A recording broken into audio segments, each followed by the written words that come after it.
A sacred place, 30 minutes, my criminal brain, the right tool, countdown, blood, Edgar Allan Poe, incapable of evil.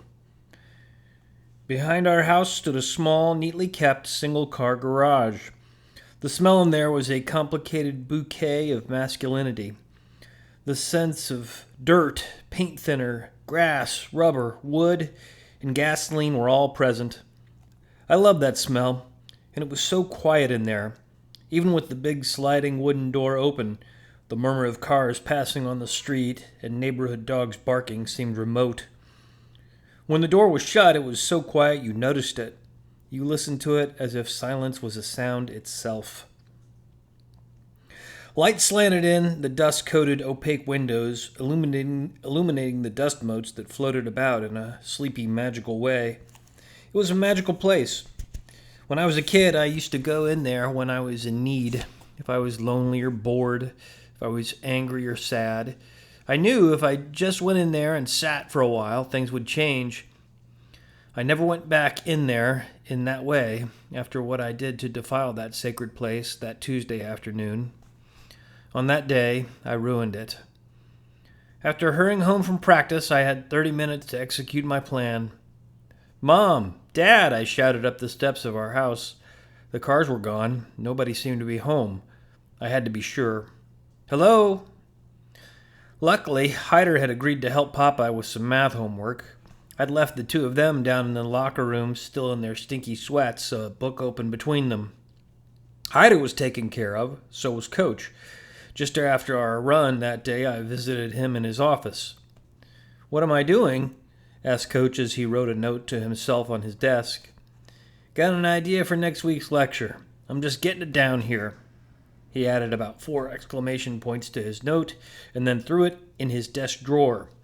He looked up, giving me his full attention. "I don't know what I'll do now. Guess I'll drive out to the lake.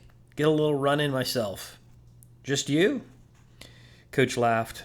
"What? You worried about me, K1? Don't worry. I can take care of myself." My devious little criminal brain crackled with pleasure. He wouldn't have an alibi. 20 minutes later, I pulled open the garage door.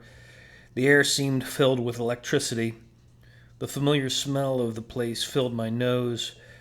Tools hung from the red brick-colored pegboard on the wall. The garage was empty. I pulled on a chain. A bright 100-watt bulb lit up the space. I slid the door closed behind me. Nobody could see what I was about to do. Standing in front of the tools, I considered my options. A hammer? It seemed too hard and focused an instrument, not at all like a fist. I pulled a large pipe wrench from between 2 pegs. Still not right. The edge on the wrench might resemble knuckles, but the blow would possibly cause a cut. I didn't want to go to a hospital. I didn't want to have to explain my wound to a doctor. Then I saw it. At first I wondered what its purpose was. I later asked, years later when the whole episode was a distant memory. "It's for pounding on things you don't want to dent or scratch the way a regular hammer would," my father told me. "Like when you pound a piece of wood in place, you don't want to mark it up. It's a rubber mallet." The head of it was about the same size as a man's fist. As I judged its weight, swinging it about in front of me, I felt that it was plenty heavy to do the damage I needed to do. Hitting yourself in the face is not an easy task. As I stood there in the garage, I began counting backwards from 10. The silence was broken when I heard my own voice say the word 10.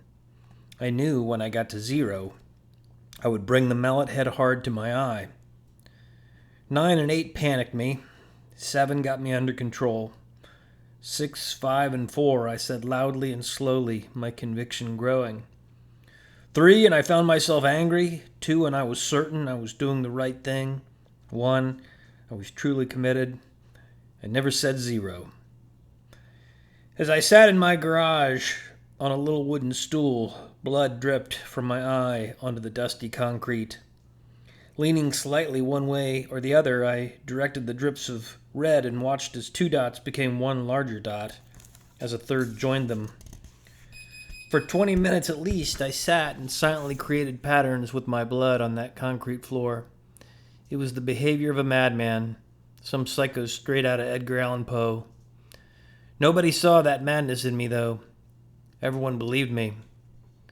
"What on earth?" my mother shouted when I shambled into the kitchen, holding the sweaty t-shirt I'd worn to practice that day against my eye. I'd cleaned the blood up off the garage floor with it and arranged it for dramatic effect, bloody side out. "Did you get in a fight? Was it a classmate of yours?" "I'm not talking about it until Dad's here," I said.